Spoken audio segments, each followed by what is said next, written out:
सुप्रभात। जयतु भारती में आप सबका स्वागत है। इससे पहले की वीडियो में हमने रसखान के 2 सवैये पढ़े थे और आज की वीडियो में ये जो बचे हुए शेष 2 सवैये हैं उनका भावार्थ समझेंगे। तो आइए तीसरा सवैया पढ़ते हैं।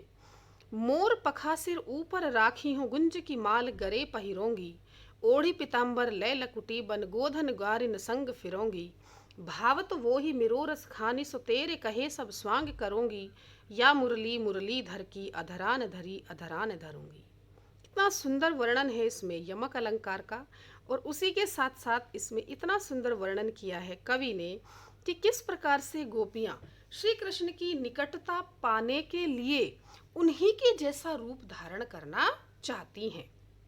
तो जो गोपियां हैं उनमें से एक गोपी अपनी दूसरी गोपी सखी से कहती है कि मैं क्या कर सकती हूँ कृष्ण की निकटता पाने के लिए, उनके जैसा रूप धारण कर सकती हूँ। उनके जैसा रूप धारण करने के लिए उन्हें क्या करना है?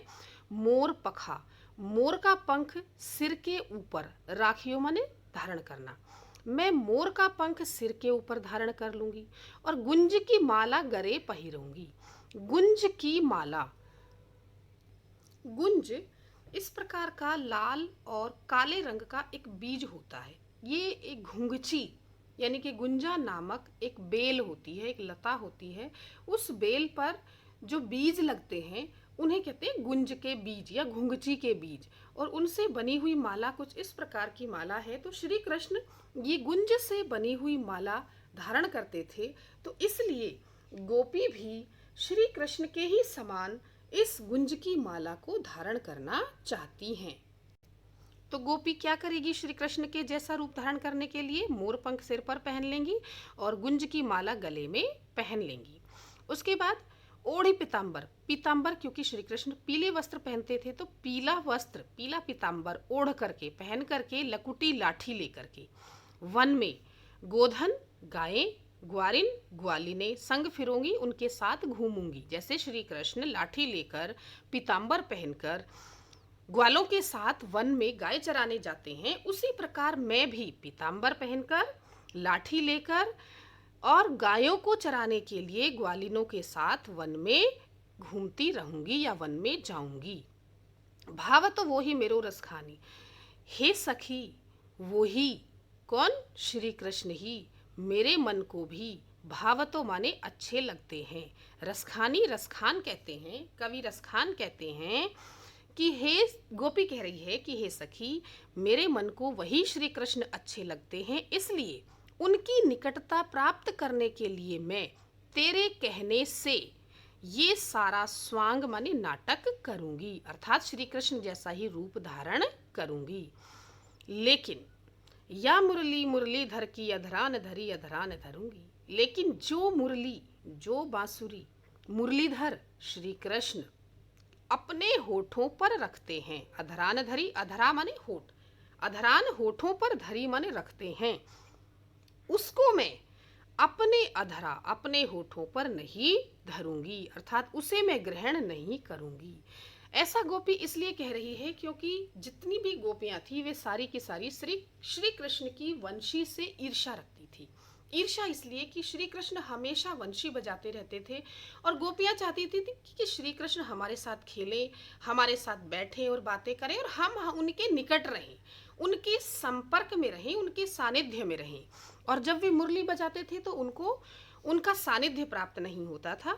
तो उनसे ईर्ष्या भाव से सखी कहती है कि जो मुरली श्री कृष्ण अपने होठों पर धारण करते हैं उससे मैं कभी भी अपने होठों पर धारण नहीं करूंगी, अर्थात मैं मुरली नहीं बजाऊंगी। इस सवैये में अधरान धरी अधरान धरूंगी, इसमें यमक अलंकार है क्योंकि अधरान और अधरान 2 शब्द हैं, दोनों के ही अर्थ अलग अलग हैं। इसका होठों पर और इसका होठों पर नहीं, तो इसलिए इसमें यमक अलंकार है। और या मुरली मुरलीधर की इसमें अनुप्रास अलंकार है। चौथा सवैया देखते हैं। कान निदय अंगुरी रहिबो, जब ही मुरली धुनि मंद बजई है, मोहनि तानन सो रस खानी, अटा चढ़ी गोधन गहिए तो गहिए, तेरी कहों सिगरे ब्रज लोग, निकाल ही को कितनो समझई है, माई रिवा मुख की मुस्कान, संहारी न जहिए न जहिए न जहिए। इसमें कवि ने गोपियों का श्री कृष्ण के प्रति अनन्य प्रेम व्यक्त किया है। और इसमें गोपी कह रही हैं कि जब श्री कृष्ण मंद मंद ध्वनि में मुरली बजाएंगे, तब मैं भले ही अपने कानों में अंगूरी रख करके उसे अनसुना कर दूंगी, अर्थात मैं अपने कान बंद कर लूंगी और उसकी मुरली की धुन को नहीं सुनूंगी। और जब वह मोहनी मनमोहक तान में, रसखान कहते हैं कि गोपी कह रही है कि जब वे मोहनी तान में अटा चढ़ी, अटा मतलब छत का सबसे ऊपरी भाग, अटारी पर चढ़कर गोधन नामक गीत की जो धुन है उसे वंशी के माध्यम से गाएं तो गाएं, मुझे कोई फर्क नहीं पड़ता, मुझे कोई प्रभाव उसका मुझ पर नहीं पड़ेगा। अर्थात यदि अटारी पर चढ़कर भी श्री कृष्ण गोधन लोकगीत की धुन को गाएंगे तो मुझ पर उसका कोई प्रभाव नहीं पड़ेगा।